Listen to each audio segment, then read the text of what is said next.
Hello and good evening everyone. आज के lecture में हम पढ़ेंगे बोर्न ओपनहेमर अप्रोक्सीमेशन। तो इस टॉपिक को हम इलेक्ट्रॉनिक स्पेक्ट्रा के अंदर स्टडी करते हैं और ये टॉपिक समझने से पहले हमें इलेक्ट्रॉनिक स्पेक्ट्रा के बारे में पता होना चाहिए क्योंकि काफी इसका यूज होगा इलेक्ट्रॉनिक स्पेक्ट्रा का इसमें। तो स्टार्ट करते हैं। फर्स्ट ऑफ ऑल हमने एज्यूम कर लिया कि हमारे पास एक मॉलिक्यूल्स है और इस मॉलिक्यूल्स के ऊपर जब हम इलेक्ट्रोमैग्नेटिक रेडिएशन डालते हैं, इलेक्ट्रोमैग्नेटिक रेडिएशन बोले तो अल्ट्रावायलेट लाइट और विजिबल लाइट जब इस मॉलिक्यूल्स के ऊपर फॉल करते हैं तो इस मॉलिक्यूल्स के जो एनर्जी लेवल्स हैं उसमें चेंज आना स्टार्ट हो जाता है। और कौन सी एनर्जी लेवल्स में चेंज आएगा? जो वाइब्रेशनल एनर्जी लेवल्स हैं, जो रोटेशनल एनर्जी लेवल है और जो इलेक्ट्रॉनिक एनर्जी लेवल है।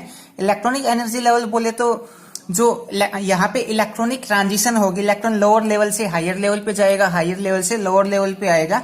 और इसकी एक खास बात यह है कि ये एब्जॉर्प्शन और इमिशन दोनों के अंदर शो होता, मींस जो इलेक्ट्रॉनिक स्पेक्ट्रा है वो एब्जॉर्प्शन स्पेक्ट्रा में भी शो करता है और इमिशन स्पेक्ट्रा के अंदर भी ये शो करता है। अब हम बात करते हैं बोर्न ओपनहेमर अप्रोक्सीमेशन की। तो फर्स्ट टाइम इसको 1927 में दो साइंटिस्टों के द्वारा बताया गया था। पहले जो साइंटिस्ट थे वो मैक्स बोर्न थे और दूसरा जो थे वो रॉबर्ट ओपनहेमर साइंटिस्ट थे। और इस अप्रोक्सीमेशन में उन्होंने जो इलेक्ट्रॉन और न्यूक्लियस के इंटरेक्शन के बारे में बताया है और साथ ही जो मोशन है उसको नेग्लेक्ट किया है। इलेक्ट्रॉन और न्यूक्लियस का जो मोशन है उसको नेग्लेक्ट कर दिया था।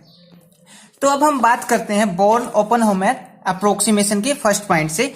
तो बेसिकली ये जो अप्रोक्सीमेशन है ये हमें किसी भी मॉलिक्यूल्स की या किसी भी एटम के अंदर की इंटरनल एनर्जी के बारे में बताता है, या फिर हम ये बोल सकते हैं कि किसी एटम के अंदर जो न्यूक्लियस होता है न्यूक्लियस की एनर्जी के बारे में बताता है, या उसके जो इलेक्ट्रॉन है उसकी एनर्जी के बारे में बताता है, या जो उसके ऑर्बिटल्स जो एनर्जी ऑर्बिटल्स हैं उनके एनर्जी लेवल्स के बारे में बताता है। और साथ ही साथ उनमें जो चेंज होता है उस चेंज के बारे में भी हमें इंफॉर्मेशन देता है। और बेसिकली इसमें और कुछ बोले हम किसी भी मॉलिक्यूल्स के अंदर में कितने टाइप की एनर्जी होती है। अगर मैं किसी मॉलिक्यूल्स के अंदर की एनर्जी की बात करूं तो उस मॉलिक्यूल्स की जो टोटल एनर्जी वो सम होती है kinetic energy, potential energy, vibrational energy, rotational energy. इन सब एनर्जी का जो सम होता है वो क्या होता है? टोटल एनर्जी होती है। उसके बाद अगर हम बात करें तो इसमें हम ये पॉइंट भी ऐड कर सकते हैं, जब हम किसी एटम को इलेक्ट्रोमैग्नेटिक रेडिएशन में रखते हैं तो उस एटम में कि कौन सी एनर्जी के अंदर चेंज आएगा, ये बात भी हम इसमें बोल सकते हैं। बेसिकली कौन सी एनर्जी के अंदर चेंज आता है तो इलेक्ट्रॉनिक स्पेक्ट्रा में हमने देखा था वाइब्रेशनल एनर्जी लेवल्स के अंदर चेंज आएगा, रोटेशनल एनर्जी लेवल्स में चेंज आएगा और साथ ही जो उसके इलेक्ट्रॉनिक्स एनर्जी लेवल्स हैं उसके अंदर भी चेंज आएगा। तो अब हम स्टार्ट करते हैं। A molecules is form by binding two और मोर एटम। हमारे पास एक मॉलिक्यूल्स फॉर्म कब होता है? जब हम दो या दो से ज्यादा एटम को बाइंड करते हैं तब मॉलिक्यूल्स फॉर्म होता है। और उस मॉलिक्यूल्स की एनर्जी देखूं और उन इंडिविजुअल इलेक्ट्रॉन की एनर्जी देखो तो इंडिविजुअल एटम की एनर्जी देखो तो इंडिविजुअल एटम की एनर्जी ज्यादा होगी एज कंपेयर टू मॉलिक्यूल्स की एनर्जी की। तो आगे यही बता रखा है in such a way that the total energy is lower than the sum of the energy of constituent. Means मैं अलग अलग एटम की एनर्जी देखूंगा तो वो ज्यादा होगी और उस टोटल मॉलिक्यूल्स की एनर्जी देखूंगा तो वो क्या होगी? कम होगी। उसके बाद next point the electron of inner shell, means हम कोर इलेक्ट्रॉन की यहाँ पे बात कर रहे हैं। जो न्यूक्लियस के पास जो सेल हैं या सेल हैं उनकी बात करें। Inner shell of atom form nucleus remains localise about इस न्यूक्लियस। मीन्स जो इनर सेल के इलेक्ट्रॉन है वो क्या होते हैं? न्यूक्लियस के साथ बंधे होते हैं। जो आउटोमोस्ट सेल है, जो आउटोमोस्ट सेल के अंदर जो इलेक्ट्रॉन होते हैं वैलेंस इलेक्ट्रॉन के कारण ही चार्ज का डिस्ट्रीब्यूशन होता है। जो बाइंडिंग फोर्स लगता है वो वैलेंस इलेक्ट्रॉन के कारण लगता है। कोई भी एटम किसी दूसरे एटम के साथ बॉन्डिंग करता है तो वो वैलेंस इलेक्ट्रॉन के कारण करता है। तो नेक्स्ट पॉइंट में यही बता रखा है। On other hand valence electron are the distributed throughout the molecules and charge distribution. Means charge distribution किसके कारण होता है? वैलेंस इलेक्ट्रॉन के कारण होता है। किसी भी एटम के ऊपर पॉजिटिव चार्ज होगा या नेगेटिव चार्ज होगा, ये चीज डिपेंड करती है उसके वैलेंस इलेक्ट्रॉन के ऊपर। और जो बाइंडिंग फोर्स लगता है वो भी वैलेंस इलेक्ट्रॉन के कारण लगता है। और हम ये भी बोल सकते हैं एक एटम दूसरे एटम के साथ जो बॉन्डिंग करता है वो भी वैलेंस इलेक्ट्रॉन के कारण ही करता है। और वो जो बॉन्डिंग होगी वो बॉन्डिंग आयनिक बॉन्डिंग भी हो सकती है और वो कोवेलेंट बॉन्डिंग भी हो सकती है। उसके बाद नेक्स्ट पॉइंट में हमने यही पता रखा था बॉन्डिंग आर नॉर्मली आयनिक और कोवेलेंट इन नेचर। मतलब बॉन्डिंग आयनिक भी हो सकती है और कोवेलेंट भी हो सकती है। उसके बाद next point the force experience by electron and nucleus are comparable intensity. Means जो इलेक्ट्रॉन और न्यूक्लियस के बीच में जो फोर्स लग रहा है वो दोनों कंपेरेबल इंटेंसिटी के फोर्स हैं, दोनों फोर्स क्या होंगे, इक्वल होंगे। उसके बाद नेक्स्ट पॉइंट में हमने बता रखा है कि हमारे पास सपोज हमने मान लिया कि हमारे पास एक एटम है और ये एटम का न्यूक्लियस है और ये इलेक्ट्रॉन इसके चारों ओर रिवॉल्व कर रहा है, चक्कर लगा रहा है। तो इस न्यूक्लियस का जो मास है वो इलेक्ट्रॉन के मास से क्या है, बहुत ज्यादा है। और मास बहुत ज्यादा है, मास ज्यादा होने के कारण इसका जो मोशन होगा, न्यूक्लियस का मोशन, उसको हम क्या कर लेंगे, नेग्लेक्ट कर लेंगे। हम ये मान के चलेंगे जो न्यूक्लियस है वो एक फिक्स पोजीशन के ऊपर है, न्यूक्लियस अपनी पोजीशन चेंज नहीं कर रहा है, न्यूक्लियस के अंदर कोई भी स्पिन नहीं है। तो नेक्स्ट पॉइंट में यही बता रखा है, the nuclei are about 2000 time, जो न्यूक्लियस है 2000 टाइम हैवी होता है किससे, इलेक्ट्रॉन से। या फिर हम ये बोल सकते हैं कि जो न्यूक्लियस है वो बहुत ज्यादा हैवी होता है इलेक्ट्रॉन से। इनफाइनाइट टाइम भी, बहुत सारी बुकों में इनफाइनाइट टाइम भी लिखा होता है ये। Therefore the motion of nucleus is much slower. तो जो न्यूक्लियस का जो मोशन है वो क्या होता है, बहुत ज्यादा स्लोअर होता है और एज कंपेयर टू इलेक्ट्रॉन, मतलब न्यूक्लियस का मोशन बहुत कम होता है मास के कारण और इलेक्ट्रॉन का मोशन थोड़ा सा ज्यादा होता है क्योंकि इसका मास कम होता है। उसके बाद next point, hence it is assume that nuclei occupy fix position. तो हमने एज्यूम कर लिया जो न्यूक्लियस है वो हमारे पास क्या है, फिक्स है। अब हम बात करते हैं किसी भी मॉलिक्यूल्स की टोटल एनर्जी की। टोटल एनर्जी, सपोज दैट हमारे पास एक मॉलिक्यूल्स है और उस मॉलिक्यूल्स की जो टोटल एनर्जी है वो क्या होगी। तो जो ई है, ई को हमने टोटल एनर्जी से रिप्रेजेंट कर दिया। टोटल एनर्जी होगी E T plus E V plus E R, अभी बताते हैं ये सब क्या है, और साथ में ई टी क्या है, उस मॉलिक्यूल्स की जो काइनेटिक एनर्जी है, काइनेटिक एनर्जी है। ई वी क्या है, उसकी वाइब्रेशनल एनर्जी है। ई आर उसकी रोटेशनल एनर्जी है और ई क्या है, उसकी इलेक्ट्रॉनिक्स एनर्जी है। तो जब हम किसी मॉलिक्यूल्स को रेडिएशन के अंदर रखते हैं, यूवी रे के अंदर रखते हैं या विजिबल लाइट के अंदर रखते हैं, तो उस मॉलिक्यूल्स की कौन सी एनर्जी में चेंज आता है, vibrational energy level, rotational energy level और इलेक्ट्रॉनिक्स एनर्जी के अंदर चेंज आता है। और ये जो काइनेटिक एनर्जी है उसके अंदर कोई भी चेंज नहीं आएगा। तो हम यहाँ पे बोल सकते हैं जब किसी मॉलिक्यूल्स के ऊपर यूवी लाइट या विजिबल लाइट फॉल की जाती है तो उसकी जो काइनेटिक एनर्जी है उस काइनेटिक एनर्जी में कोई भी चेंज नहीं आता। सिर्फ चेंज किसके अंदर आता है, उसके vibrational energy levels, rotational energy levels और जो इलेक्ट्रॉनिक्स एनर्जी लेवल्स हैं उन सभी के अंदर चेंज आता है। और साथ ही साथ हम यहाँ पे ये भी बोल सकते हैं, ये जो एनर्जी है, वाइब्रेशनल एनर्जी, रोटेशनल एनर्जी और इलेक्ट्रॉनिक्स एनर्जी, जिनके अंदर चेंज आता है, तो हम यहाँ पे इस अप्रोक्सीमेशन के अकॉर्डिंग ये लिख सकते हैं ई न्यू प्लस ई आर और प्लस ई। उस मॉलिक्यूल्स की जो एनर्जी होगी बोर्न ओपनहेमर अप्रोक्सीमेशन के अकॉर्डिंग वो ये एनर्जी होगी। इसमें एक पॉइंट और ऐड कर सकते हैं, ये जो एनर्जी है वो एक दूसरे के ऊपर डिपेंड नहीं करती हैं। जो वाइब्रेशनल एनर्जी लेवल है ये इसके रोटेशनल एनर्जी लेवल पे डिपेंड नहीं करेगा, ये इलेक्ट्रॉनिक्स एनर्जी लेवल्स के ऊपर डिपेंड नहीं करेगा। एक्चुअली होता क्या है कि डिफरेंट टाइप की रेडिएशन डालते हैं। मान लिया हम अगर रेडियो वेव डाल रहे हैं किसी मॉलिक्यूल्स के ऊपर तो वहां पे ट्रांसलेशनल एनर्जी होगी, वो स्पिन करना स्टार्ट। उसके बाद माइक्रो डाल रहे हैं तो वहां पे रोटेशन होगा, वो मॉलिक्यूल्स है वो रोटेट करना स्टार्ट करेगा। विजिबल और अल्ट्रावायलेट लाइट डाल रहे हैं तो वहां पे जो उसके इलेक्ट्रॉनिक्स एनर्जी लेवल्स है उनके अंदर चेंज आएगा।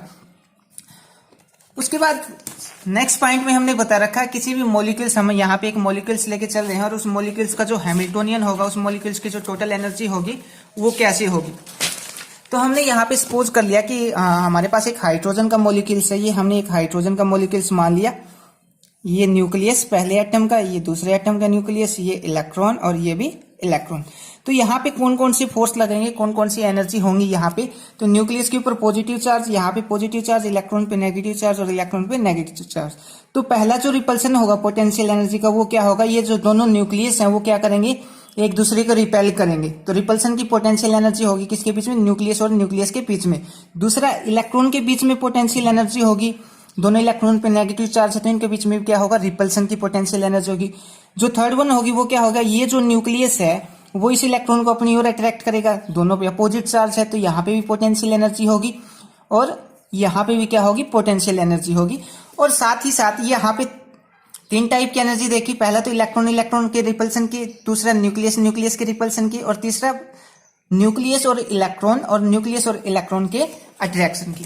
तो जो हम यहाँ पे टोटल हैमिल्टोनियन लिखेंगे, हैमिल्टोनियन क्या लिखा है हमने, H = TN।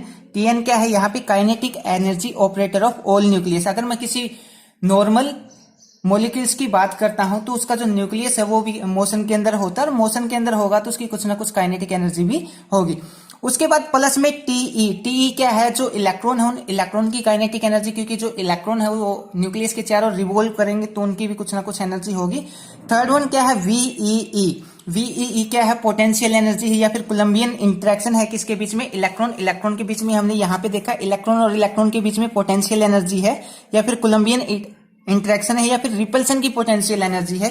तो जो वीईई है वो हमने यहाँ पे potential energy of Columbian interaction between electron and electron. उसके बाद वीईएन क्या है, पोटेंशियल एनर्जी है किसके बीच, इलेक्ट्रॉन और न्यूक्लियस के बीच की। जो थर्ड वन है वीएनएन, ये क्या है, न्यूक्लियस के बीच की जो पोटेंशियल एनर्जी है रिपल्सन की वो वाली है। उसके बाद इसके लिए अगर हम जो श्रोडिंगर वेव इक्वेशन लिखे एक नॉर्मल मॉलिक्यूल्स के लिए, तो वो क्या आ जाएगा, HI इजिकल टू ई साई। और जो साई है वो यहाँ पे फंक्शन है आर, स्मॉल आर और कैपिटल आर का। और स्मॉल आर क्या है, यहाँ पे इलेक्ट्रॉनिक कोऑर्डिनेट्स हैं, और आर क्या है, यहाँ पे इंटरन्यूक्लियर डिस्टेंस है। उसके बाद हम बात करते हैं मॉलिक्यूल्स का। जो हमने एज्यूम किया था कि हमारे पास एक जो मॉलिक्यूल्स है, उस मॉलिक्यूल्स का जो न्यूक्लियस, उस न्यूक्लियस को हमने फिक्स किया था। तो न्यूक्लियस को फिक्स करेंगे तो उसकी जो काइनेटिक एनर्जी है न्यूक्लियस की, उसको हम नेग्लेक्ट कर देंगे। तो यहाँ पे उसकी जो मॉलिक्यूल्स की काइनेटिक एनर्जी है उसको हमने नेग्लेक्ट कर दिया, और साथ ही साथ उस न्यूक्लियस के बीच में जो पोटेंशियल एनर्जी है उसको भी हमने नेग्लेक्ट कर दिया। तो हमारे पास हैमिल्टोनियन क्या होगा, हैमिल्टोनियन हो जाएगा हमारे पास न्यूक्लियस के लिए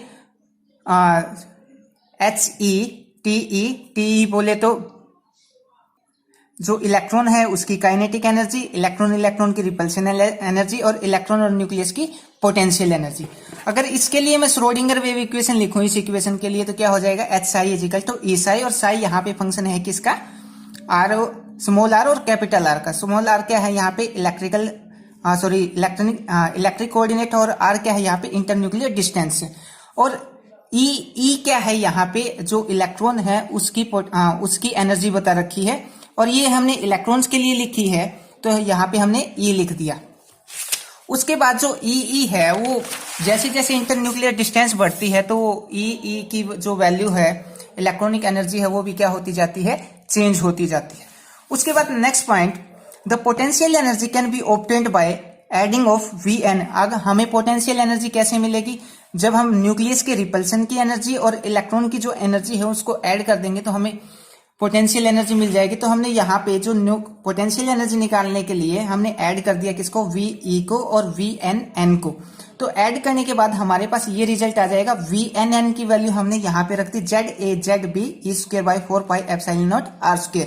ये हमने यहाँ पे पोटेंशियल एनर्जी निकाली है दो न्यूक्लियस के बीच की। इस न्यूक्लियस पे हमने चार्ज मान लिया ZE, इस न्यूक्लियस पे भी चार्ज मान लिया हमने ZE, और इसकी पोटेंशियल एनर्जी निकालेंगे तो क्या आ जाएगी हमारे पास ZA। पहले न्यूक्लियस के लिए हमने ZA मान लिया, दूसरे न्यूक्लियस के लिए ZB मान लिया, दोनों के बीच, और साथ में E² और 4 pi epsilon naught, और इनके बीच की जो डिस्टेंस है वो हमने मान ली R। तो ये कैपिटल R, ठीक है। ये हमने दो न्यूक्लियस के बीच की जो रिपल्सन की पोटेंशियल एनर्जी है वो निकाली। अब तक तो हमने इलेक्ट्रॉन के लिए लिखा था जो हैमिल्टोनियन था, अब हम न्यूक्लियस के लिए हैमिल्टोनियन लिखेंगे। तो न्यूक्लियस के लिए हैमिल्टोनियन क्या हो जाएगा, द न्यूक्लियर मोशन, न्यूक्लियस का जो मोशन है उसको एज्यूम करके चलेंगे, और उसके लिए हैमिल्टोनियन क्या होगा, HN बोले तो न्यूक्लियस का Hamiltonian TN plus VNN plus EE। और इसके लिए अगर हम श्रोडिंगर वेव इक्वेशन लिखेंगे तो वही HI इजिकल टू ई साई हो जाएगा। H की वैल्यू हमारे पास ऑलरेडी है, ये वाली H की वैल्यू है हमारे पास, ये H की वैल्यू मैं यहाँ पे पुट करूंगा H, तो हमारे पास इक्वेशन ये आ जाएगी। और टोटल एनर्जी अगर हम देखें तो टोटल एनर्जी क्या होती है, इलेक्ट्रॉन की एनर्जी और साथ में जो न्यूक्लियस की एनर्जी है वो हमारे पास टोटल एनर्जी होगी। तो यहाँ पे हमने जो इलेक्ट्रॉनिक एनर्जी और न्यूक्लियस की जो एनर्जी है उसको ऐड कर दिया, तो हमारे पास यहाँ पे टोटल एनर्जी मिल जाएगी। अगर मैं टोटल वेव फंक्शन की बात करूं तो टोटल वेव फंक्शन क्या होगा, जो वाइब्रेशनल एनर्जी लेवल्स हैं और जो रोटेशनल एनर्जी लेवल्स का जो वेव फंक्शन है उन दोनों का प्रोडक्ट लिया तो हमारे पास क्या आ जाएगा, साई एन वेव फंक्शन आ जाएगा। यहाँ पे बता रखा है ये वाइब्रेशनल आइगन फंक्शन है और ये रोटेशनल के लिए आइगन फंक्शन है। उसके बाद हम बात करते हैं अप्रोक्सीमेशन ऑफ वेव फंक्शन की। वेव फंक्शन के लिए अप्रोक्सीमेशन अगर हम देखें तो उस मॉलिक्यूल्स के ऊपर जब हम एनर्जी फॉल करवा रहे हैं तो हमारे पास 3 एनर्जी के अंदर चेंज आ रहा है। जो पहला जो चेंज है वो इलेक्ट्रॉनिक एनर्जी लेवल्स के अंदर चेंज आएगा। इलेक्ट्रॉनिक एनर्जी लेवल्स का मतलब क्या है, ये हमने यहाँ पे 2 एनर्जी लेवल कंसीडर कर लिए, तो यहाँ पे जो इलेक्ट्रॉन है वो जंप करके कहाँ जाएगा, एक्साइटेड स्टेट में जाएगा। ये हमने देखा था फ्रैंक कोंडोन प्रिंसिपल के अंदर देखा था, ऑलरेडी हम उसके ऊपर वीडियो बना चुके हैं, वो भी हम इलेक्ट्रॉनिक स्पेक्ट्रा के अंदर स्टडी करते हैं। और एक चीज और, इन दोनों टॉपिक में से मैक्स बोर्न ओपेनहाइमर अप्रोक्सीमेशन में से और ये जो फ्रैंक कोंडोन प्रिंसिपल है, इनमें से एक टॉपिक डेफिनेटली 16 मार्क्स में एमएससी में एग्जाम में पूछा जाता है, एटॉमिक फिजिक्स में। तो जब उस मॉलिक्यूल्स के ऊपर एनर्जी फॉल करवाते हैं तो उसके 3 एनर्जी लेवल्स में चेंज आता है, vibrational energy level, rotational energy level और ये वाइब्रेशनल के लिए, ये रोटेशनल के लिए और ये इलेक्ट्रॉनिक्स एनर्जी लेवल के लिए। तो हमने सब का जो वेव फंक्शन है यहाँ पे कंबाइन करके लिख दिया। अगर मैं टोटल एनर्जी देखूं उस मॉलिक्यूल्स की, तो टोटल एनर्जी क्या हो जाएगी मॉलिक्यूल्स की, इलेक्ट्रॉनिक्स एनर्जी, वाइब्रेशनल एनर्जी और रोटेशनल एनर्जी। और हमने जो टीई है उसको हमने क्या कर दिया, नेग्लेक्ट कर दिया, क्योंकि जब मॉलिक्यूल्स के ऊपर रेडिएशन फॉल की जाती है तो जो उसकी पोटेंशियल एनर्जी है उसके अंदर कोई भी चेंज नहीं आता, तो उस मॉलिक्यूल्स की एनर्जी हमारे पास ये आ जाएगी। अब अगर मैं इस एनर्जी को वेव नंबर के रूप में लिखना चाहूं तो क्या करूंगा, मैं इस इक्वेशन को hc से डिवाइड कर दूंगा। hc से डिवाइड करूंगा तो ये जो एनर्जी हमारे पास वेव नंबर के रूप में आ जाएगी। तो यहाँ पे मैंने इसको E को hc से डिवाइड कर दिया और साथ ही साथ इस पूरी इक्वेशन को hc से डिवाइड कर दिया, तो ये एनर्जी हमारे पास किसके अंदर आ जाएगी, ये एनर्जी हमें मिल जाएगी वेव नंबर के रूप में। और इस इक्वेशन को मैं कैसे लिख सकता हूं, जो वेव नंबर वाली इक्वेशन है इसको हम लिख सकते हैं, जो एनर्जी है वो क्या हो जाएगी हमारे पास, टीई प्लस जीवी, ये वाइब्रेशनल को रिप्रेजेंट कर रहा है, और ये क्या, एफ, इसको हम बोल देंगे एफ जे, ये रोटेशनल एनर्जी को रिप्रेजेंट कर रही है। ये वाली टर्म इलेक्ट्रॉनिक एनर्जी को रिप्रेजेंट कर रही है, ये वाली जो टर्म है वो वाइब्रेशनल एनर्जी को रिप्रेजेंट कर रही है, और ये वाली जो टर्म है वो रोटेशनल एनर्जी को रिप्रेजेंट कर रही है। तो आई होप आपको ये टॉपिक समझ में आया हो। Thank you.